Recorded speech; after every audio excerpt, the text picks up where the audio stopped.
Okay, so I'm hoping everyone can hear me this time. Okay, so just going to introduce a little bit about what we're going to be discussing today. So we'll be engaging in a dynamic panel discussion with community transformation experts.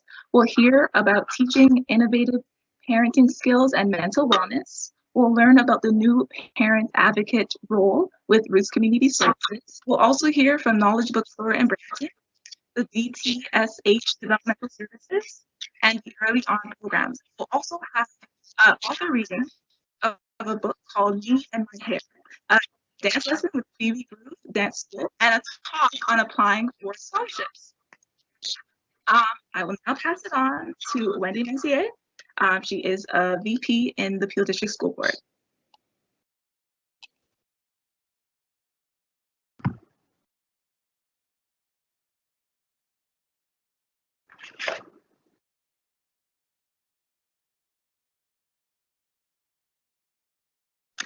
We wish to acknowledge this land on which Peel District School Board operates. For thousands of years, it has been the traditional land of the Haudenosaunee, the Anishinaabeg, and most recently, the Mississaugas of the Credit River. This territory is covered by the Upper Canada Treaties and is within the lands protected by the Dish with One Spoon Wampum Agreement.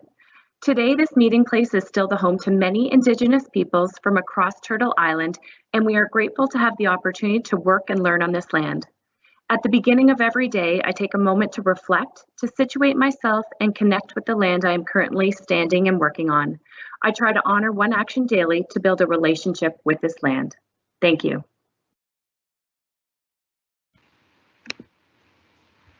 Good morning. I'm Marcia Forbes, and I'm a Vice Principal in the Peel District School Board, and I'm the Chair of our Family of Schools Parent and Community Engagement Committee, alongside Andrew Morton.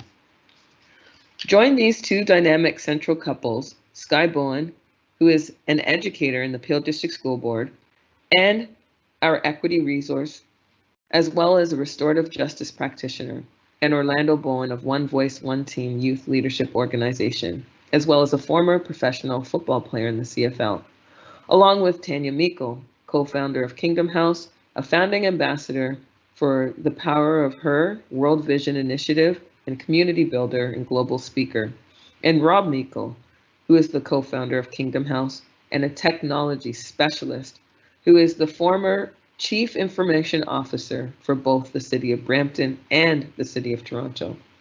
They will engage us in a dynamic discussion about collaborating with the school system and the importance of mentorship to student success. Thank you. Awesome. Can you hear us okay? Good morning. Good morning. We can hear you just fine. Awesome. Wow. Well, welcome. We want to welcome all the parents who have joined us today. This is a huge step that you woke up this morning and you are wanting to invest in yourself as a parent, wanting to invest in your families. And we are expecting to have a great discussion today around parenting and partnershiping in the community. Yeah, well, good morning, and thank you for the organizers in putting this symposium together. We're excited. We're glad to be here. Doubly glad for Tanya and myself. We are products of the Peel District School Board, graduates before we went on to university, now living in Peel community. What an awesome opportunity to be here. But the great honor is being here with our friends, Orlando and Skye. I guarantee you we're gonna have a phenomenal time. I love the title. Orlando and Skye, I love the title of the symposium, and I want to congratulate the team for putting this together. It says, excellence in education. And when I think of the word excellence, what it means to us, when I think about it, really is excellence is doing things to the best of your ability. And today is a great opportunity. I want to congratulate every single participant and attendee here today. By you being here, it shows that you're not settling for good when you can have great, being as a parent or advising your son, your daughter, or student in your household. So let's get started. Yeah. I mean, we got a lot to share, so much, and let's just jump right in. So Orlando and Skye, you've both been game changers. You've been in the community, not only in the community, but a part of transforming the community. We've watched you, we've done some things together, and we want to dive into some of those nuggets, some of those treasures, some of those learnings and experience. So maybe Sky, tell us a little bit about what you do actually in the Peel District School Board, and we'll just go from there, and then we'll bounce over to you, Orlando, and then we'll fire off a few more things to share with the people attending. Thank you so much, and thank you again for everybody who's organizing this amazing event. And I just have to say first, before we start, that one of the ways I connected with Tanya and Rob was years and years ago when I was in high school. They used to run drop-in basketball at Heart Lake Secondary School, and you guys ran that event. And I used to come and play ball over there on Friday night. So anybody who's listening, if you were a ball player back in the day, you might recognize Rob and Tanya because we were spearheading that event, which was amazing. So thank you, and it's great to be here with you this morning. So my position right now on the board is a new position, which is exciting to share with everybody, and it's an equity resource position, but it's focused on Black student excellence. And so my role is to support educators, schools in implementing and ensuring the cultural responsibility and safety of our students within the school community. So looking at how I can support through curriculum practices, teaching practices, looking at how to address the challenges of anti-Black racism that have existed and have been identified with the ministry directors for the Peel District School Board. So in collaboration with the rest of the equity team members, educators, system leaders, I have the privilege and opportunity to advocate on your behalf for our school, and to again have opportunities like this to really connect with community. So I'm really excited about this. Please encourage you to reach out if you have any questions about that, and we'll talk a little bit more about it as we go along today. Mm-hmm. Awesome. Yeah, you know, it's exciting. Your contribution to community has spanned more than a number of years, right? In terms of your leadership, and we come to this conversation with gratitude, with humility, and with a conviction that the fact that we could get together and have this real open and honest and authentic conversation means that we could use what we have, use our lived experiences to pour into others who are trying to create opportunities for our young people to be excellent. Yeah, so honored to be here and sharing this space with you guys. That's awesome. And Orlando, you have done so much in the community as well. And alongside your wife, we know that you have an organization that is about mentoring and helping, giving kids not just sort of like a handout, but more of a hand up in life. And can you just explain to the parents online a little bit of what your organization does as well? Yeah, One Voice, One Team is it's part, you know, the genesis of it is understanding that we journey together. There's an African proverb that says, if you want to go fast, go alone, but if you want to go far, go together. So the spirit of One Voice, One Team is the notion that we don't have to journey alone. And if we're looking at moving the needle on what's possible for us, for our young people, we need to journey together, right? And this is part of why we're so passionate about the work that happens in community and for whatever we could do to contribute. So we run workshops in schools, assemblies. We run programs where we take young people out into the community and they serve. So they go from us talking about service and talking about their leadership to actually putting it into action, where we've built houses with young people through Habitat for Humanity. We've fed people in need through one of our other partners. We've planted trees, we've done outreach. And young people begin to see themselves in positions of leadership and contribution, and that starts to redefine what they believe to be possible for them, for their lives. Because it doesn't matter what they've been through, it's about what they can commit to now and know that they don't have to do it by themselves. They do it with folks like yourselves, who used a passion for athletics and sport and teaching to bring young people together in a positive space.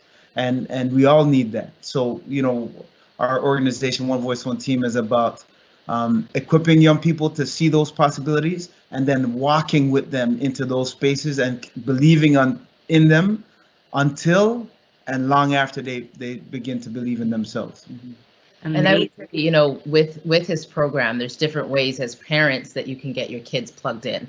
Sometimes it might be a direct partnership with your school. So encouraging your schools to say, listen, do you have One Voice, One Team in the building? How are they partnered with the school? So that's one way, is to advocate on behalf of your school. Another way is if your child's between 8 and 13, they can participate in their summer camp programs. And that summer camp program really is about mentorship and leadership. There's a lot of kids who have come through the camp and then have now become leaders running the camps, right? Wow. And we also partnered with some of the SHSM programs at different schools. So for example, at David Suzuki, they run a sports leadership SHSM program. There are students there who are able to do co-op placements with One Voice, One Team, and they again have that opportunity for leadership capacity. So I think sometimes as parents, we think, how do we get connected with an organization like that? There's a multitude of ways to plug into that program and then have the opportunity to give back and be an ongoing partner with One Voice, One Team. We actually have a number of young people who have come through our programs that are now working full time with us, pouring in other young people, saying, I sat in that exact seat you're sitting in, right? And, so it's a blessing and a gift to be able to help them see what's possible and to be able to journey alongside superstars like Sky who highlight some of those things so that parents could have tangible ways that they could plug in and get connected. I want to take a step back. We have some great parents online today, and we may be preaching to the choir as we say, but I want to take one step back, and we've talked about this as couples, that it takes a village really to raise a child. And I want to talk a little bit about how important it is for those strategic partnerships in families and for parents to reach out and to get the assistance and help and connections that they need in order to help their children really flourish. So it truly does take a community. And I want to talk for a few moments about the importance of community. Absolutely. Community, I think the beautiful thing about it is we're not just talking about community. All four of us can say community has been part of our lives, not just from leading. We're a product of having good community around us, right? Yes, there's family, very blessed for that, but then there's been community, in some of our cases, sports, some hobbies, education, special interests, but community is a huge part. And what I find is that sometimes people aren't aware of the community resources that are available to them. I think that's one of the things that I've learned. We're definitely learned, even as parents, right? Sometimes parents are not aware of the community resources are available, and so let's share a little bit. What kind of community resources have you seen, Sky? You mentioned some. What else is out there? And for parents. And just before you answer that, Sky and Orlando, and Dan, you could weigh in too. I want to encourage those that are watching right now. We're going to be opening it up a little later on with some questions. So please queue up your questions. Feel free at any point in time to use the chat group, put in a comment, put in a question. We want to get to all of your questions. This symposium is for you. So we want to make sure that your time is valuable, and we want to make sure we make the maximize the use of that time. So let's talk a little bit about what kind of community resources are available. Well, and I think there's a lot out there that people aren't even aware of, right? And I think part of that is making some of those connections. There's some people on this panel or on this conversation today that are working to build a network of Black community organizations that are going to be supporting young people in a variety of ways. And that information, I think, will be provided a little bit later as well. And so one, I would say, find those organizations like One Voice, One Team, like some of the other community organizations, BCAN and so many others, and figure out ways that you can plug in or your child can be plugged in. There's just a new, I think it's called the Black Education Scholarship Fund. If you Google it, it's just opened up. They're offering 3 or 4 scholarships for Black students to be able to achieve $1,000 a year going to university. And that application is live, it's online, and there's a lot of parents who may not have known about that, right? So plugging into some of these organizations that will get that information is really key. Another thing I would say is access social media as well, whether it's Twitter, follow the people that are, sharing this important information. I know there's a Black Moms Connection group for Peel. I'm part of that as well, where a lot of this information is shared. And then, really be strategic about finding those caring adults in the building, within your schools and outside of your community for your child. Oftentimes we think we have to go this alone. And sometimes we might get frustrated and say, listen, you got to go to this event, and they don't want to. Sometimes it's just an additional voice that they need to hear from. Yeah. So how are you ensuring when they're in elementary school as well as in high school that there is a caring adult in the building that is a mentor? Could be a coach, could be their teacher, could be a guidance counselor, but ensure and prioritize that they have at least one mentor in the school community and at least one mentor outside of the school community to really network with. You know, I'm even grateful for Rob and Tanya. There are times where I've connected with you guys and said, you know, there's a family in need, and you, as well as your church community, has been able to support and come alongside. And so we've been able to call you and share some stories and experiences of how we work together in partnership to mentor young people. And so if that's what it is needed, reach out to us, reach out to other people. If we don't know the answer, we will ensure that we find it for you, because it truly does take a village. I want to just touch on something that Sky said in terms of the reach out, right? Because we know that we've got parents on the line that are head down, you know, they're grinding, you know, sometimes multiple jobs, just trying to keep the roof over their heads and keep food on the table, and they don't necessarily have time to, you know, look around and see what's going on, right? They're focused on taking care of business so that you know, their children and people they're taking care of are good. And so it's really important for symposiums like this and opportunities like this for them to be exposed to what's possible and to know that they're not alone. They're not alone as they're head down, you know, grinding to keep opportunities on the table for their young people. So, you know, we want to do what we can to come alongside them and be open, like for Sky to reach out and say, hey, you know, like we need help with something. That openness is critical to the process. And we're not always that, generally speaking, as a community, we're not always that open when it comes to reaching out and asking for help, but it's important because we don't have to journey alone.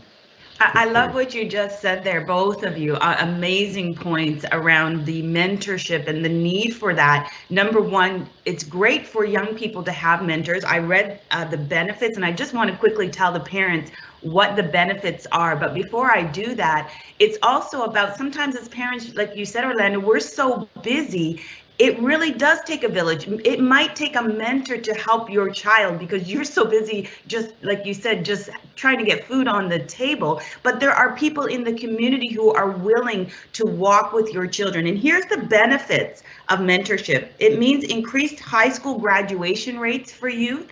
It means lower high school dropout rates, healthier relationships and lifestyle choices, better attitude towards school, higher college and university enrollment rates, enhanced self-esteem and self-confidence, improved behavior both at home and at school. And even if that was the only benefit, parents would want to get their kids mentors for that.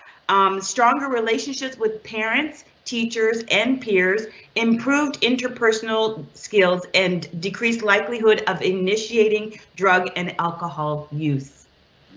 Those are all of the benefits that come to your children when you include other strategic partners in their lives to help raise them. Because like you said, sometimes they may not listen to the parent, or the parent is just so focused on life and getting their kids, keeping their kids alive, that they miss out on these big benefits of partnering in community. And so, and I think that our parents who are online today probably do get this, and I'm hoping that through this symposium they find the connection points of those strategic partners as well.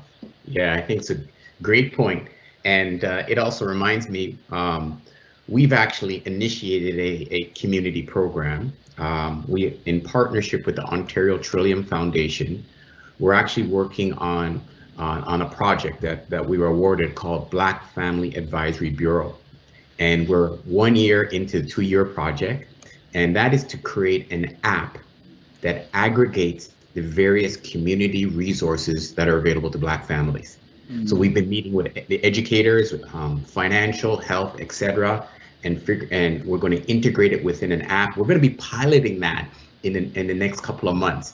And that's what we're talking about. How do we help those parents like us sometimes, where we're so busy and heads down, I love the way we said it, to be able to quickly and easily aggregate. Sky mentioned a few, but I think that's the other benefit. If we can create, let's call it portals or windows for parents to go and find the long list versus going one by one to find a list, I think we become stronger as a community. Mhm. I'm really excited about that because I think that that's coming more and more, and especially over the last year, I've just seen more of those practical solutions of how we can come together as a community. So I want to encourage all those that are online, parents joining us today, follow up on these resources. That one connection could result in the benefits that Tanya mentioned, and I think just a great opportunity for families and for students. Go ahead, Orlando. Go ahead. Well, I even think about the fact that you, as parents, you started up the Friday night basketball, right? Why? Why did you do that? Why did you start? Is it that you didn't have anything better to do? Is it that, you just had a whole bunch of free time? You're just like, oh, we don't really do anything on Fridays. What was it? What was the impetus for you? What drove that? I'm curious. Yeah, that's a phenomenal question, Orlando.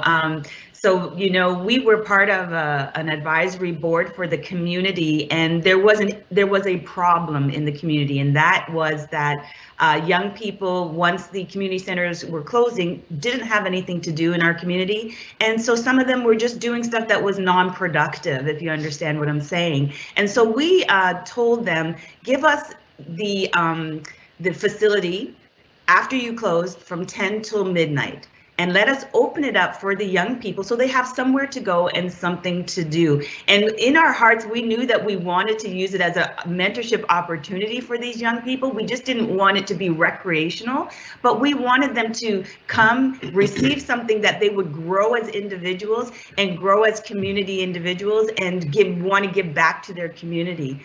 So we had the opportunity to open up the basketball drop-in from 10 to 12, and we implemented a lot of different things in that. We had a break in the middle where we gave them pizza, and we'd give them a short little talk about, something that would edify them and strengthen them as individuals, interpersonally, etc. And then we had all these rules around the game itself, where we said, if you swear, if you fight, all these things, you're going to lose points and you're going to come off the floor. And so they started to self-police one another and say, okay, stop swearing, or stop being mean to each other because we want to play. And it turned out to be the largest basketball drop-in in the GTA, and had the best players coming from all around the GTA to join us. So not only were they getting physical, but they were also getting mentored as well in the journey.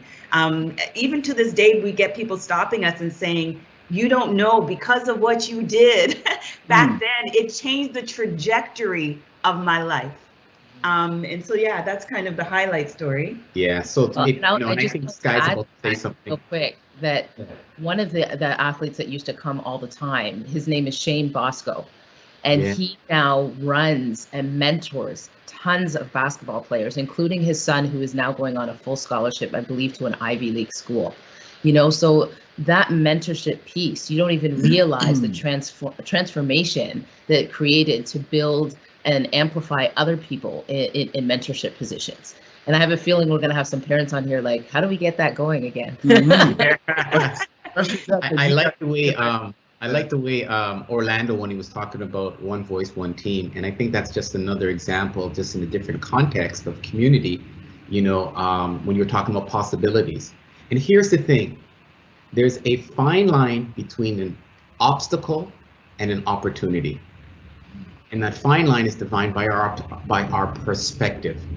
And so in that example, and I'm glad you asked about that, in that example, it may have looked like a problem with youth hanging around the rec center, but it was actually an opportunity for us to pour into. And I believe that that's, especially for parents, see the possibilities and see the opportunities. There will always be obstacles. That never goes away. But excellence in education is having that perspective of seeing every obstacle as an opportunity. And I think that's what this symposium is about, and some of these examples that we're sharing about are practical on how you can make that translation. Just a reminder to all of our parents who are on, please put your questions in the question chat box. So in a few minutes, we're going to get to those questions and answer them. And we're so grateful that you're with us. We hope you're enjoying what we're saying so far. But please, if you have any questions, do put them in the chat. Yeah, I think, one of the things is to look for things that exist, right? And try to plug your young people, your children into those things. The other thing that was powerfully, demonstrated and we've just spoken to is if it doesn't exist, if you see that there's a problem, there's an issue, issue, challenge, and opportunity are opposite sides of the same coin. So what can you do about that? Because likely you're not the only parent that is experiencing that, right? So here you've got, folks that said, well, here's what we're going to do. And because of that, young people, their lives have forever been changed. So thank you for that. I have one question for our panel, and the question I'm going to ask you guys as parents is how do you engage with the school system? How do you as parents engage with your children's schools and get them and be present? And I know our parents are present, and sometimes there's this talk like our parents aren't, and I know that it looks different in different ways, and so can you share with our parents how you engage or what that could possibly look like for them? I think that's a great question, Marcia, and I know we're all going to want to jump in on answers for that question. I want to just say that when we were doing the basketball drop-in, there was I guess there was a change in the Peel District School Board where they started to stream kids into two different levels. One was an academic and one was more like an applied level. And I remember all of our youth that were playing basketball started coming to us and saying, oh, we're getting de-streamed. We're going to be going into this general program. It's going to be easier for us. And I remember as mentors, we were saying, no, you need to go into the academic streams. But what we found out was that the parents didn't understand really what was happening. So they didn't interject and they didn't go in and they didn't talk to the counselors about what was happening with their children. They just trusted the system, and maybe wasn't the best thing for them to do, but we were able to kind of say, no, push back. So that's one way, is having people who understand the system to be able to help navigate you through that and make sure you're making the right choices for your children. And I just want to quickly give one personal example. My daughter, she wanted to do sciences, and she was having some issues in school with her chemistry and her chemistry teacher. And I remember we had multiple meetings with her chemistry teacher saying that this is what she wants to do. She wants to pursue post-secondary sciences. And the teacher told her, well, maybe this is not the area for you. Maybe you should think about something different. Maybe science is not for you. But we pushed back with the teacher and we said, what we need you to do is teach our daughter so that she understands, so that she can do well in your course and in your class, and so she can pursue what she wants to do. We worked with the teacher, we worked with our daughter, and now she is actually doing her master's degree in molecular biology and genetics and about to reclassify into PhD in that very same area. So even if you're experiencing issues, if your child has a dream and wants to accomplish something, be partners in the process with your teachers, be visible, be an advocate for your child without being mean and rude, but being an advocate to help your child achieve the dreams that they have. Awesome. And I'm going to invite Sky. Going up at the end. Go ahead. Yeah, I mean, there's definitely several things, and you bring up the point about de-streaming, and now the classes are being de-streamed this year. So math science will not be streamed academic and applied. So they've now de-streamed it again. But it is critical as parents that you are involved in advocating on behalf of your child, even in that de-streaming process, because there are some educators who are so excited about this happening. There's others who are very hesitant and have already, because for so long it's been this path of this is an applied student, this is an academic student. And that in itself is racist, discriminatory, and problematic in that language, right? And it's already streaming your child. But the fact of the matter is that streaming process is actually happening right from kindergarten, right from kindergarten. So as parents, we need to advocate consistently and regularly. And a few things that I would say on how to do that. One, get involved with your parent council. Get involved with parent council, because a lot of the times they will say that there is not enough representation with racialized parents being involved on parent council. So be involved and speak up. And if for any reason you are busy and you can't because of work or anything else, go in the next day, say, I want the minutes, I want the notes, I want to find out what had happened. Don't use the excuse that you can't make those meetings as not knowing what's happening at those parent council meetings. Find a way. Secondly, always know your teacher's contact information. Have it on speed dial, by phone, by email. Be consistent. Be advocating consistently with the teacher every year, and that includes through high school. I find a lot of the times parents will say, by high school, my child's independent, they'll figure it out. You need to be present. Find ways to be informally involved as an advocate. Attend your child's events, whether it's a sporting event or band, including through high school. Find opportunities for those indirect conversations with coaches and teachers so that you have an idea of the pulse of what's happening in the school. Do your research on the school, even before they get there, especially as you go into high school. I have heard many parents who will say to me, oh, well, he was coming to play football, but there's no football team here. Find out about those things that you want your child to be involved in. Ensure that they are there. If they're not, advocate for those things. Be committed to being involved in that. But do the research on the school. Ask other students about what the school is like. Ask the teachers. You will know the morale. You will know about the leadership of the school and the leadership capacity.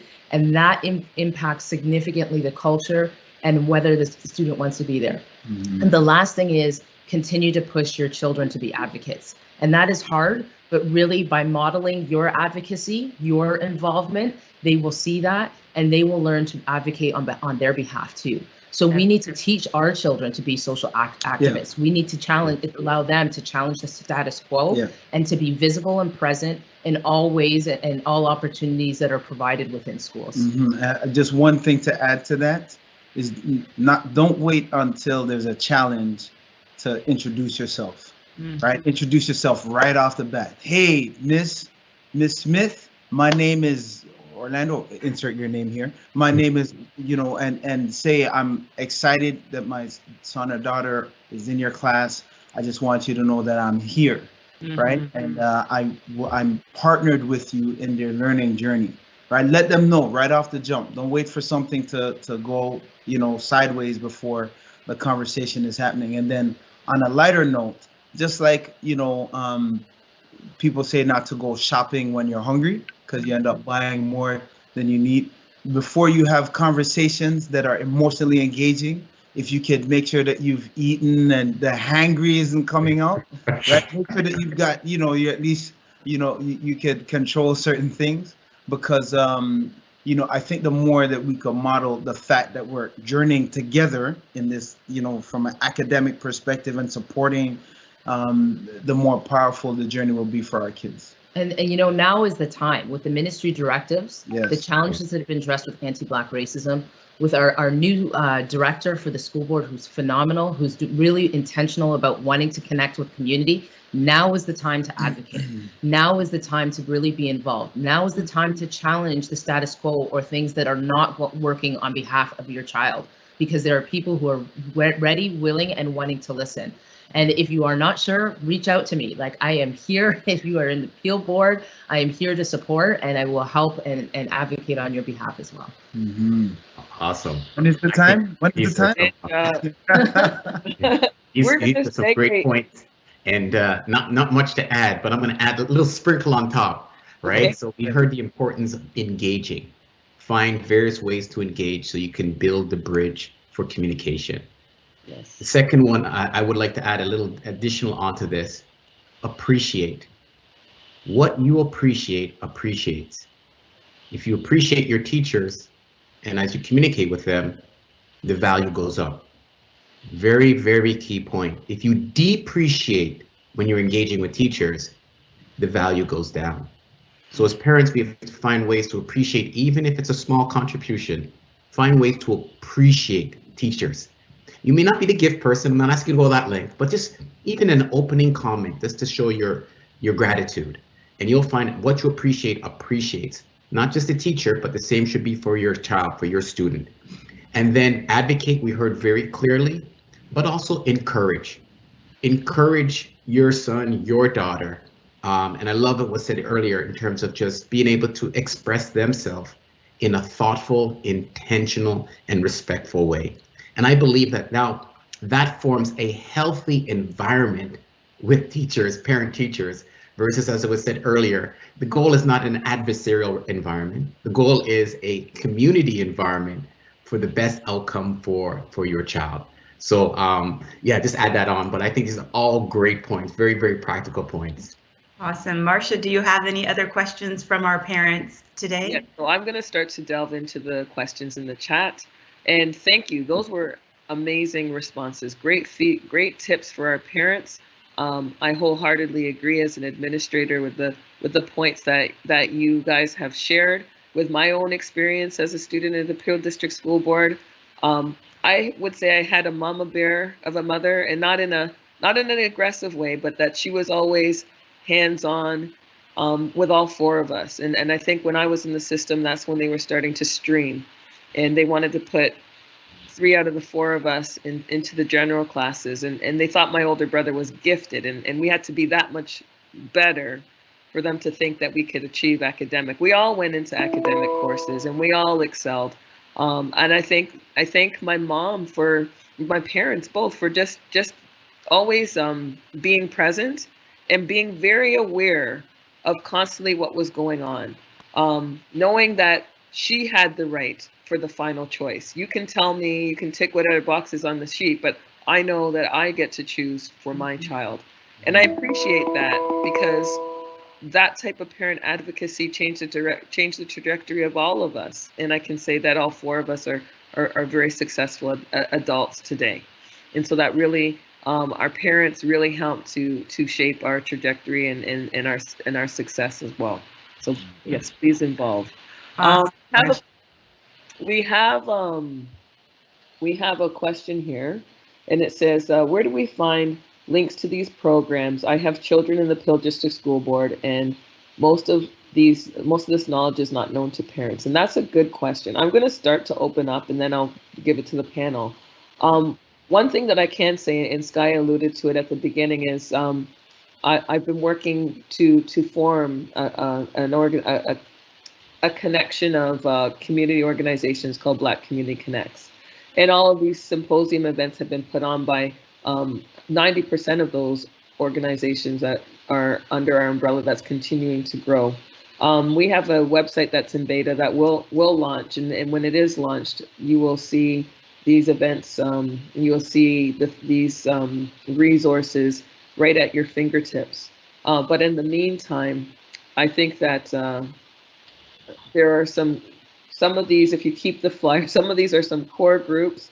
I know that as Sky launches in her role, she's also working on some things that will get out to parents that will be at your fingertips as well. But I'll turn that over to the group to explain further. Yeah, thanks, Marcia. And Marcia and I have had some great conversations, and I think what she's doing is amazing, because she really is creating this hub of connecting all these different community partnerships together in one place to access that information. So what we've been talking about is, I'm currently working on a Google site for the board that will hopefully be a forward-facing site that each individual school in Peel can tag on that site onto their link. And it will have information about community organizations and events that are coming up. So hopefully stay tuned. Hopefully that will be happening. In the meantime, I would definitely encourage you to connect through social media events. Email me directly through the board if you want more information until that is set up. That is fine as well. And I love what Rob was sharing about what they're doing. I think that's another great way to make some of those connections. And that they're launching that pilot, you said, within the next couple months? Yes. We'll be launching that, and we'll make sure, Sky, we'll make sure you have those details too as you build out your hub, and it'll be another link in there in terms of resources that are available to parents.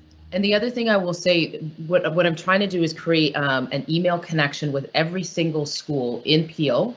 That would be a connection most likely with their Black Students Association, but an administrative contact as well.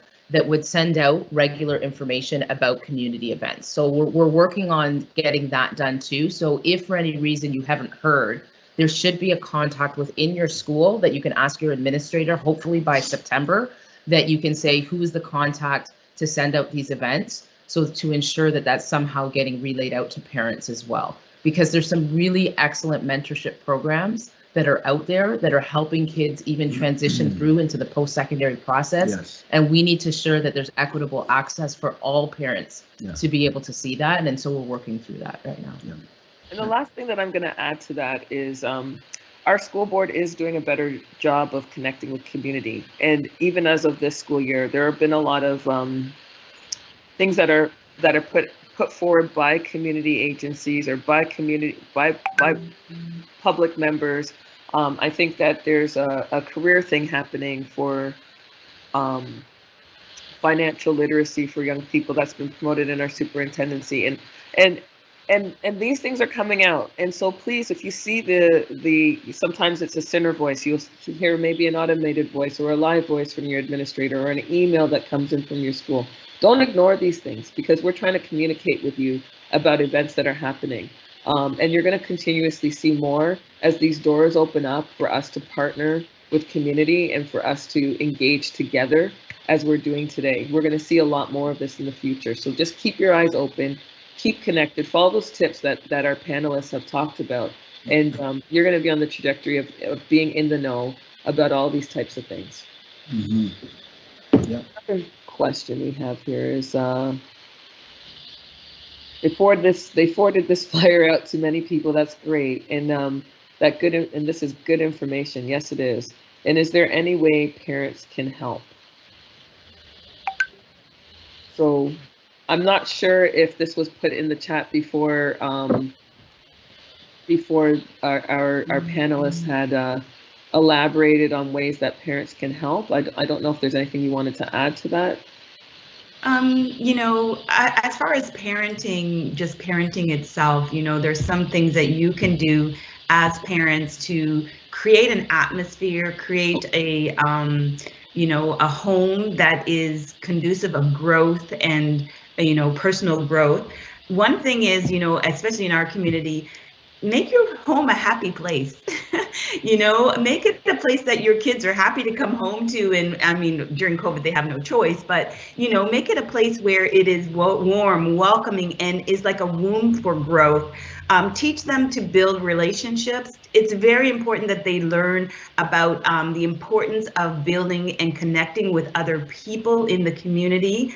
And this is a big one. Expect effort, but not perfection from your children. I think this is something, when we talk about excellence, we're not talking about perfection. And sometimes we put a lot of pressure on our young people to perform. And really, we should be looking at them to achieve the best that they can in the excellence of their abilities, as opposed to like perfection. I think, having them be disciplined, teaching them how to be disciplined is important. And emotional intelligence is a big one. Having them to understand their own emotions, understand and articulate how they are feeling. And can I tell you, parents, it's not an easy time to be parenting children, especially during COVID, because there is another pandemic behind the pandemic, and that is mental wellness for our children. So being aware of your children's emotional state and giving them opportunities to express how they're feeling, so that you can help walk them through those feelings and also get them any assistance that they need. So it's about creating a safe base, home base for them, so that as they go out with confidence, strength, and really have that support of their parents. Mm-hmm. Okay, and another question here, a parent is asking about how do I get direction on mentorship for my children? And I think some things were offered up. One Voice, One Team is an excellent organization. I'm just going to speak firsthand from an administrator. Before the pandemic, I was administrating in a K-5 school, and I have to say, this organization will do anything and everything to make sure that the girls and boys who should be in it will be in it. And we had students that had opportunities to engage that maybe they might not have had a way, but they made a way.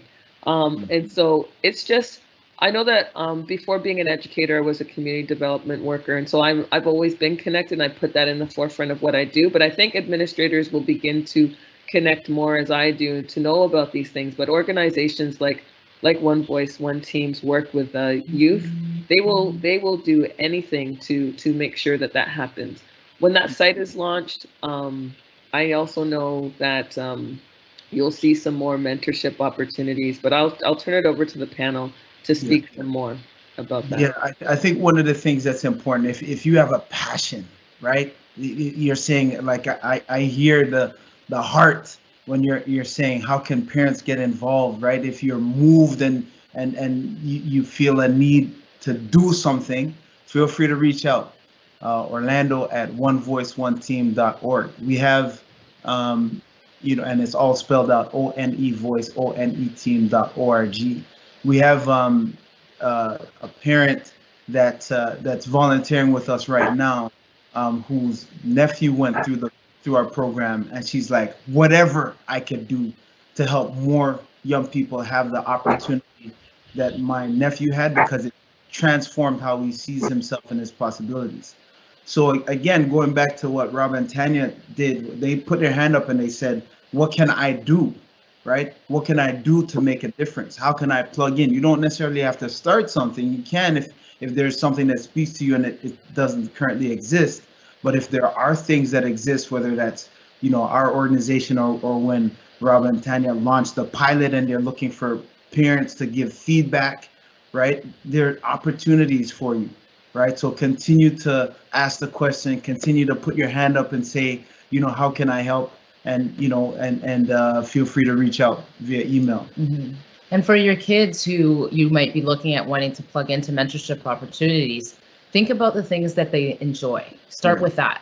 Think about the things they like. If you're going to say, go to this drop-in basketball program because I heard it's great and they hate basketball, you're just forcing them to do something they don't want to do just because you like basketball, right? So find out what their passion is. And mentorship can come in so many different ways, right? It can come through organizations like One Voice, One Team. But it could come because they're involved in, there's a Brampton Youth Orchestra. How many people within Brampton know about that? What is the representation of, racialized young people on these programs, right? But they might have a passion to play an instrument. So find that connection, whether it's a sport or something that they do in schools. Most schools, they should, by September, should have a Black Students Advisory Organization. They should have other organizations and clubs that your kids can plug into. So even that, there's mentorship opportunities with the teachers that are not just teachers, but they're coaches as well, even on clubs. So figure out what your child enjoys and do the research to figure out how to make those connections. Our middle son just did an Afrofuturism workshop talking about the future of, Black superpowers and all these different heroes, and it was a Lego workshop.